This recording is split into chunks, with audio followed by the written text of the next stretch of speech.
In 2026, scientists ran a DNA analysis on the Shrouds of Turin, the burial cloth that held the body of the Jesus Christ. Nearly 40% of the human DNA found on that cloth traced back to India. Now, the researchers were honest. They said they could not fully explain it. But here is what they could not explain away either.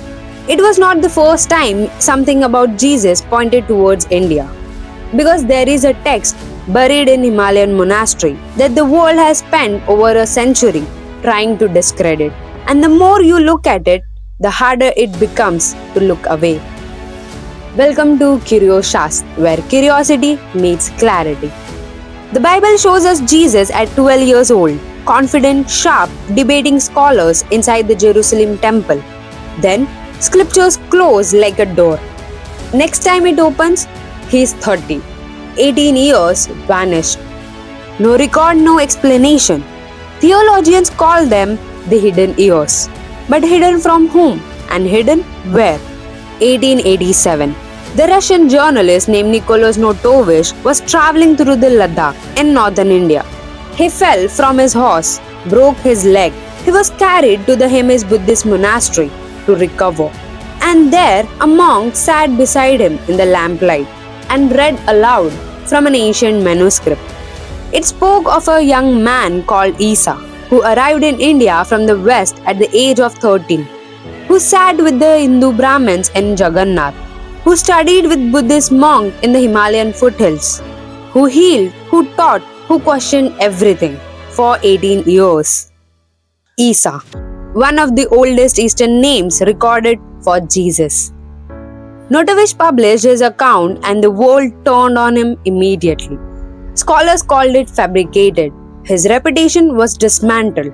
The monks at Himalayas, when questioned by a British archaeologist, denied the manuscript ever existed.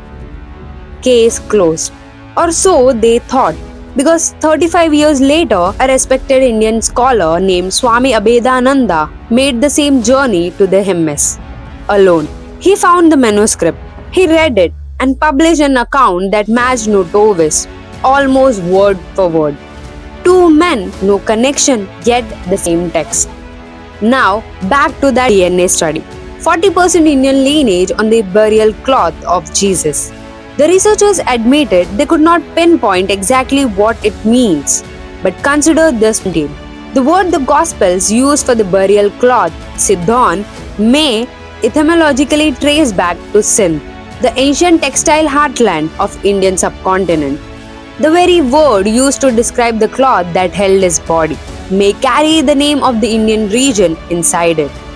Is that a proof? No. But is it one more thread pulling in the same direction?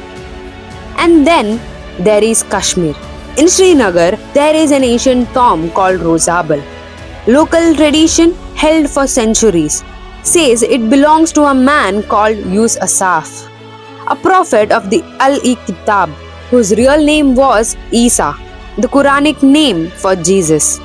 Some Kashmiris believe with a quiet certainty that has never needed proof that Issa was Jesus, that he survived, that he came here and lived a long life, and died here, an old man, in the valley of Kashmir.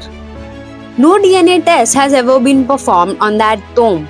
No scientific investigation has been officially permitted, which is either completely understandable or the most interesting silence of all. None of this is proven. Notovitch was disputed. The DNA study has not been peer-reviewed, or the Rozabal tomb has never been opened for science. Every single piece of this is incomplete. But the 18 years of one man's life are missing from the most read book in human history. And every thread that turns up, the manuscript, the tomb, the DNA, keeps pointing to the same place. Maybe that means everything. Maybe it means nothing. But the question feels like it deserves more than silence. What do you think happened during those 18 years? Tell me in the comment below. And don't forget to like, share and subscribe, because we are just getting started.